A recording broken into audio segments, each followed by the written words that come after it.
Good morning, students. I welcome you all for the online class of business studies. Today we will be going to learn the legal status of a promoter once again, and after that we will proceed with the memorandum of association, an article of association, and prospectus, which is the important document needed for the formation of a company. In the eyes of the law, a promoter is not an agent or trustee, students, but a person who on the basis of trust is appointed to take the initial steps which is needed for the formation of the company. It is a fiduciary relationship. Fiduciary means a relationship based on the trust with the company is promoting. Fiduciary relationship is a relationship based on trust and faith. The promoter must act honestly and sincerely in the best interest of the company. Liabilities of a promoter are as follows. The promoter should not make any secret gains out of the dealings of the company. He must deposit all the money received on behalf of the company in the company's bank account. He must surrender and disclose any secret profit made during the promotion of the company. He must exercise due care and intelligence while performing the work of the promotion. These are the liabilities, means duties of the promoter, student.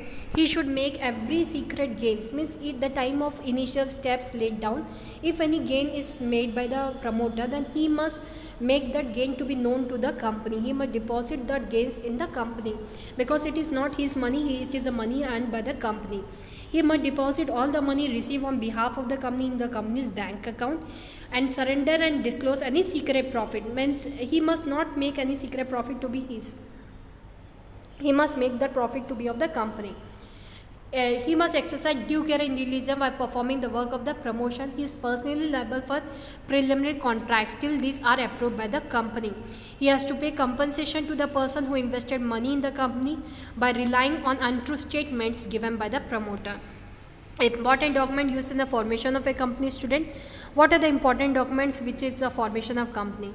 Very first important documents is formation of memorandum of association, which I explained in the last class also. It is a very important document of the principal document of the company, student. It is considered as the charter of the company. It contains the powers and objectives of the company on the basis of which company have to work.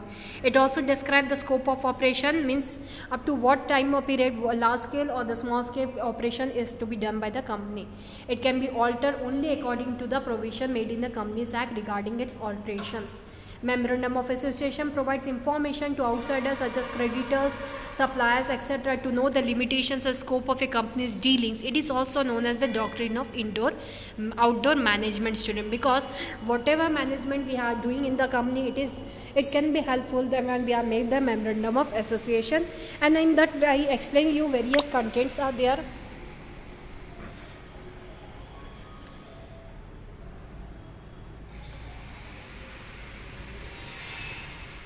Like for example, I explained you the last class.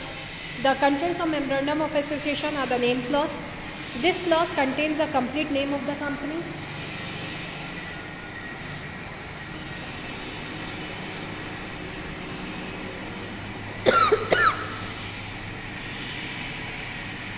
This clause contains the complete name of the company. The company can choose any name subject to the following restrictions.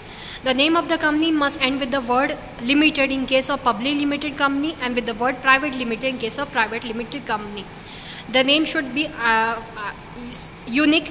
It must not be identical to any other company name, and the company must not include the word cooperative. The name should not convey any connection or link of the company with a government department. It can be altered if needed by passing a special resolution with the registrar by writing approval to the central government. Situation in this particular clause, once again I want to remind, in this particular clause we are writing the name of the address of the company where it has been set up, the branch office, the head office, everything, and it can be passed by 3 resolution. It can be altered, it can be changed by passing a 3 resolution, special resolution, by passing a special resolution, and by obtaining sanction of the registrar by both the states if the office is to be shifted from one state to another, by passing a special resolution only if the office is to be shifted from one town to another, and within the same town if we want to shift from one locality to another, for that ordinary resolution. Object clause. In this clause of the memorandum of association collects the information related to the objective for which company has been established. So that is the object clause today. It can be altered by its object clause. A company must pass a special resolution and obtain the permission of the company law board. Liability clause, when we say student, it is that clause of the government. The clause defines the liability of the members of the company. Each and every partner, how much duty they have to do, liabilities are there, that will be explained as liability clause. For example, a person is having 1,000 shares of the face value of rupees 10 each, and he has paid rupees 7 per share. Then at the time of winding up, his liability will be 3,000, 3 unpaid amount and number of shares. Next is alteration. Liability clause can be altered, student, with its liability clause. Then it must pass an unanimous resolution in a meeting of its members. Capital clause, when we talk, student, this is the clause in which how much must be the authorized capital, subscribed capital of the company, but we mention so that it will be lawful to the government and everywhere that company had been started with how much capital. A company can issue only that number of shares which are authorized by its memorandum. Alteration can be done by passing a special resolution and by obtaining the approval of company law board. Association subscription clause, student, when we talk, this clause contains the declaration by the directors stating that we the directors, means there will be giving a declaration that they are ready to start the company and they will be taking the responsibility of running the company for a longer period of time. Alteration of association clause, this clause cannot be altered. It is a statement said by the directors of the company. Articles of association, the next important document at the time of formation of the company, that is AOA. Article of association contains rules and regulations regarding the management of a company's internal affairs. It defines the powers, duties and rights of managers, officers and the board of directors. Generally, all the companies prepare their own articles of association. In case company do not want to prepare their own articles of association, then they can select one article of association given in table number A of the Companies Act. In table A of Companies Act, 99 model set of articles of association are given. Any one set of model you can select for your company formation. Company can select any one from this 99 set. The article of association must be signed by all the directors of the company. It must be duly attested by any 2 witnesses. Article of association is also known as bylaw of a company, because in this all the rules and regulations related to company running is mentioned there. It is also known as doctrine of indoor management, as memorandum of association is outdoor management. Article of association is indoor management. These contents of the articles are divided into paragraphs and paragraphs are numbered. The main content of article of association are the amount of share capital and different classes of shares, right of each type of shareholders, procedure for making allotments of shares, procedure for issuing share capital certificate, procedure for transfer of shares, procedure for forfeiture of shares, procedure for reissue of forfeited shares. What is forfeiture? First of all, I want to explain. See here, students, some of the shareholders to certain extent, as the share is divided into 4 and 5 parts, together the shareholder don't have to pay. First amount of share capital share will be paid at the time of application money, whose application are accepted by the company. They will get the order to pay allotment money, and after allotment they have to pay the first call, means the next part of the share, and then the next part in the second call. Means if a 10 rupees share is there, it can be like that, 3 rupees they have to pay at application money, 3 rupees at the time of allotment, and the rest 2 rupees left out, 4 rupees left out, it can be in the final call or it can be in the 2 other installment. That way the shares is collected from the shareholders. But some of the time it happens, some of the shareholder had paid first application and the allotment money, but they just move from our company, they are not paying any the first and the remaining money. That share amount is known as forfeiture. It can be reissued to someone else. Procedure for conducting meetings, procedure for appointment and removal of directors, duties, powers and remuneration of directors, procedure for declaration and payment of dividends, procedure regarding winding up of the company, procedure regarding keeping the books of accounts and the audit, seal of the company. These are the things mentioned in the article of association. Alteration, if we want to do related to articles of association, how it can be done. A company may change its article of association by passing a special resolution subject to the following conditions. The alteration must not be contrary or against the provision of Memorandum of Association and Companies Act. It must not result in breach, means in between contract cannot be breakable. That must be maintained. If it is break, what action can be taken? It is mentioned in article of association. It must be the interest of the company. It must not result in decreasing the liability of its members. If the alteration involves conversion of public company into private company, then the approval of the central government must be obtained. Difference between memorandum of association and article of association, if you want to see, a memorandum of association is the charter of the company, constitution of the company, whereas article of association is the bylaw in which all the rules and law related to the working of the company is mentioned, so that in future if any dispute will arise, it can be solved by showing what terms and conditions were mentioned in the article of association. Scope.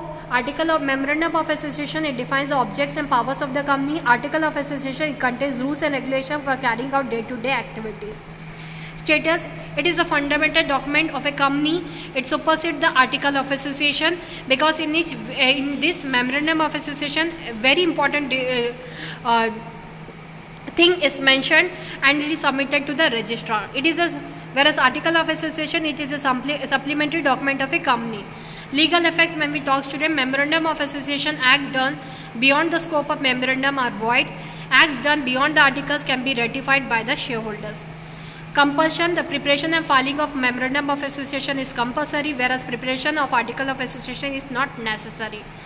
Not compulsory. It's from the table A, any one side can be selected and it can be made as the Article of Association. Memorandum of Association, it defines the relationship of the company with the outside world, whereas Article of Association, it defines the internal relationship between the company and its members. Article of Association, alteration in Memorandum of Association is a difficult and lengthy process, whereas approval of the government is necessary for alteration. Alteration of Article of Association is an easy and simple process. The approval of the government is not necessary. Prospectus, student. When we talk about the prospectus, the next important document of the company formation is the prospectus. A publicly limited company limited by shares must issue the prospectus if it wants to make an appeal to the public to subscribe to its shares or debentures. According to the Companies Act 1956, a prospectus is an important document that invites deposit or offers from public for the subscription or purchase of any shares or debentures of a body corporate. In general, we can say that, student, prospectus includes any document which invite general public to invest their money in the securities of a company. The essential elements of a prospectus are as follows. They must be an invitation to the general public at large. The invitation must be made by on behalf of the company. The invitation must be or to subscribe or to purchase its shares or debentures. Importance of prospectus, student. You can say in simple words, prospectus is an advertisement which is made by the company to issue the shares and to make the people know what is the details of the company, so that they will be attracted to purchase the shares of the company. A prospectus serves the following purposes. It is invitation to the public to subscribe to the shares and debentures of the company. It stimulates people to invest money in the company by informing the public about the background and future prospects of the company. It is an authentic record of the terms and conditions on which the shares and debentures are issued. It informs the general public regarding the business policies and programs which a company will operate in the future period of time. It identifies the person who can be held responsible for any untrue or incorrect statement made in it. Means the directors related information is mentioned in prospectus. Contents of the prospectus. The common contents of the prospectus are name and address of the company's registered office, nature of business of the company, the numbers and classes of shares, main objective of the company along with other objectives are names and addresses of the signatories to the memorandum of association and the number of shares subscribed by each one of them, the names and addresses of the directors and managing directors, qualification shares of the directors, provision regarding the remuneration of directors, managing director, etc., the amount of minimum subscription, the type of opening and closing of subscription list, details regarding debentures if any, the amount of preliminary expenses, the amount payable on the application and allotment of each class of shares, rights, privileges and restrictions attached to each class of share, name of underwriters to the issue, name of merchant bankers to the issue, registrar to the issue. Statement in lieu of prospector. In simple words, if I want to explain, private sector industry don't have to issue the prospectus. In that way, if we see a public company which does not want to invite the general public to invest money in the company may not issue a prospectus. In such a case, they can issue a statement that is known as statement in lieu of prospectus. The draft of in such a case, it will have to file a statement in lieu of prospectus with the registrar of companies. The draft of the statement in lieu of prospectus is given in schedule number 3 of the Companies Act 1956. It contains information similar to that of a prospectus. It must be signed by all the directors and a copy of this is submitted to the registrar. The statement must be filed at least 3 days before the allotment, otherwise a fine up to ₹1,000 may be imposed on the company and each of its directors. Choice of form of business enterprises student. How could we select? As we know the company formation, till now what important documents a company has to form.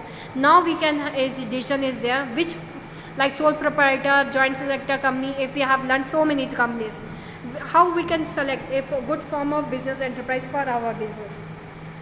As discussed earlier, we can see that there are different types of business organization, each having its own features, merits and demerits. On comparing these features, merits and demerits, it is very difficult to say which is the best form of business.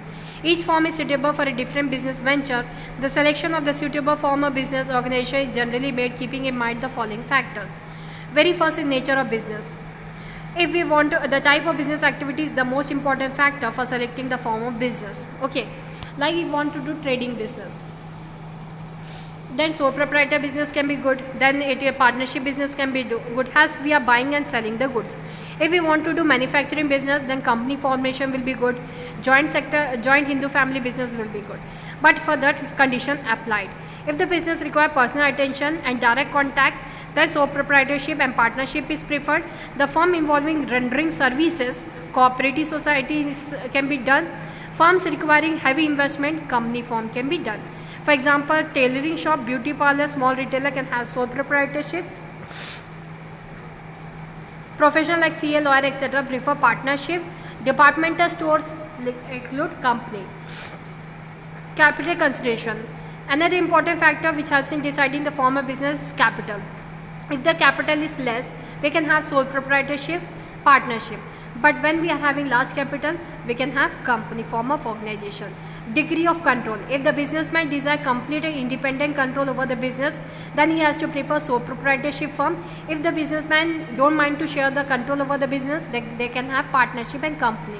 Legal formalities. If businessmen want to avoid legal formalities and prefer easy formation, so proprietorship and partnership can they have. If they want to have complete legal formalities to be done, company form and cooperative organization can be best suited. Liability. Another important factor which helps in selecting the form of business is degree of risk involved. If the person is ready to bear all the risk, then they can have sole proprietorship business. But if they want to share the risk, then they can have cooperative organization, partnership and company form of business. Management ability. If the business is enough to be maintained by one single person, then sole proprietorship is there. But if management ability is not good, then they can have the partnership company in which many members will be there. They will be specialized in different fields and they can manage together the business. Flexibility of operation. The business which require high degree of flexibility would prefer sole proprietorship or partnership firm, whereas making changes and taking decision takes a long time in company form of business. Continuity. Temporary and ad hoc business should prefer sole proprietorship, whereas and partnership form as these are easy to form and dissolve. Enterprise setup for long run and of permanent nature should prefer company form so that they can arrange large funds and expand and grow. So this was the chapter student. Second chapter was so big. Today it got completed. I hope you have learned each and everything. Today what I have explained, just go on that. If any doubt you can ask to me.